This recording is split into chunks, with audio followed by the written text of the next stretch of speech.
Hey guys, and welcome to the channel, and in today's video I am going to be going over some of F1's latest 2021 driver market rumours. And to kick off the video, there was a big one yesterday, which was a shock for a lot of people to even hear as a rumour, including myself. Sergio Perez to replace George Russell at Williams. Now, I first heard this, obviously, and like most people, I guess, I just rubbish it off as if nothing. But from Sergio's perspective, after thinking about it more, I could see it being viable, maybe.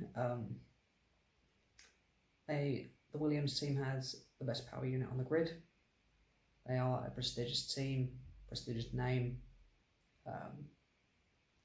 new owners who may be willing to pump a bit of money into development, into the cars, try and push it further up the grid. But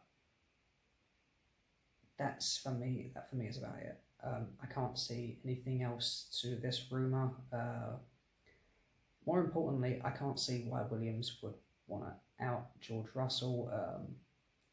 He's a Mercedes junior, they run Mercedes power units. Would they want to potentially risk souring that relationship? I don't think so. As well, a man that's never once been out-qualified by a teammate in over a season and a half.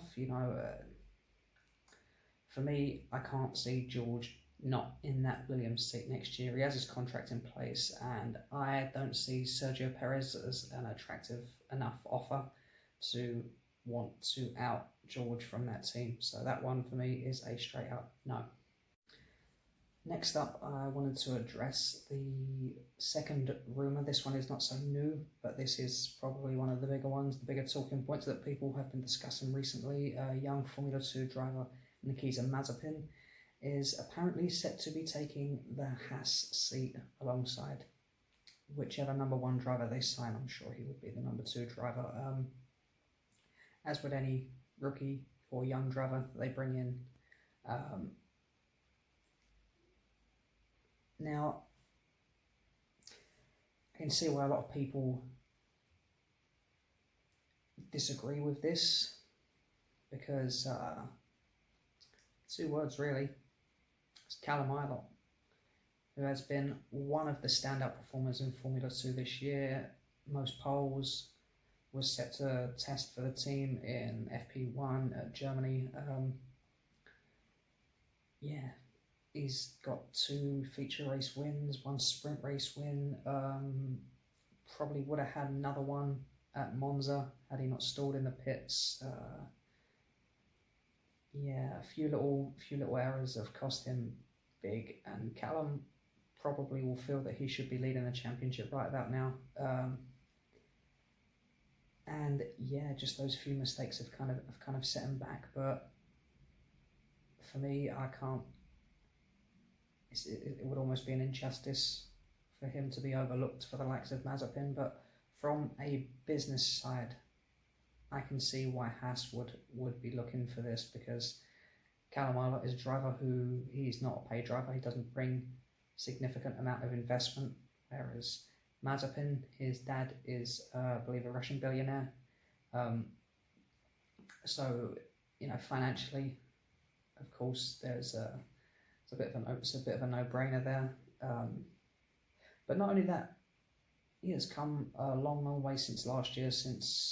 I remember watching last year and watching Nick De Vries in the ART absolutely smash his teammate Mazepin, and you were wondering, it looked for all the world of, how has this guy got himself a seat in F2? He looks like another Sean Gelael, a guy who's going to be stuck there forever, never going to improve really, never going to work his way to the top of the grid. And boy, was I wrong, because Mazepin this year has been excellent. He's got 2 feature race wins. It should probably be 3 feature race wins. I think he got maybe a bit robbed in Belgium.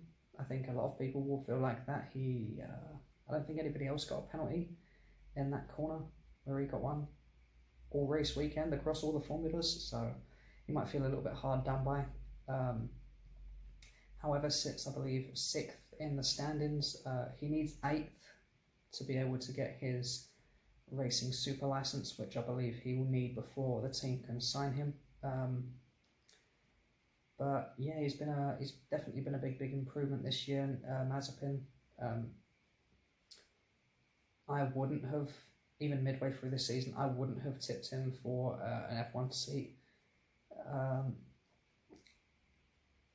Strictly because of weekends like Mugello, which for me sum him up a little bit too much, because he done really well in the feature race, won the feature race, made real good work of the strategy, and you know, I think he benefited from a free pit stop from the safety car, and then absolutely smashed past everybody, romped to the victory. Very good convincing win. And then the very next day, the sprint race was going well again, you know, making gains up the field after, I believe, a bad start. And then, yeah, clumsy move on his teammate pretty much took them both out of the race. Kind of clumsy. I think he denied fault as well. And, I mean, for me, that kind of sums him up a little bit. He's got the pace.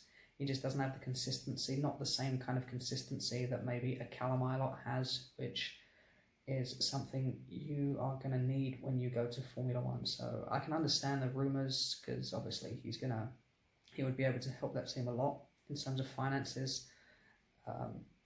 But for me, he doesn't quite have the consistency. He also doesn't have his super license yet, so I wouldn't imagine there will be any dealings done until after Bahrain. And with a quick look here at the F2 driver standings, you can just see how close this midfield is. And not everybody is in a position where they need to be, so I guess we will just have to wait to see where they finish in the standings, to see if they even get enough points for their super license to be able to be signed for an F1 team.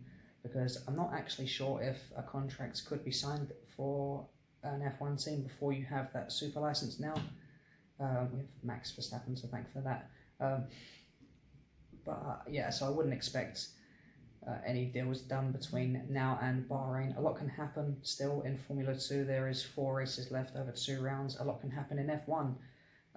There is still 6 races left. There is some tracks that we haven't been to for a long time, so you know, anything can happen. I'm sure after every race there'll be a brand new story that appears. You know, anything can happen. You know, for example, an Albon win in the last 6 races is, you know, it's pretty unlikely, let's be honest. But if that happened, you can pretty much write off anybody else going to that Red Bull seat, for example. So, you know, it is a wait and see game. Patience. I think most teams are going to be waiting a lot closer to the end of the season before they make any decisions. So I suppose for people looking for rumours, that's always a good thing, because you know there's going to be plenty more that appear. So yeah, if you like the video, be sure to drop a like on the video. If you're new to my channel, which of course you are, feel free to subscribe for new upcoming F1 content and F2 content and stuff like that. I've been Chimp F1. I hope you enjoy the rest of your day. Peace.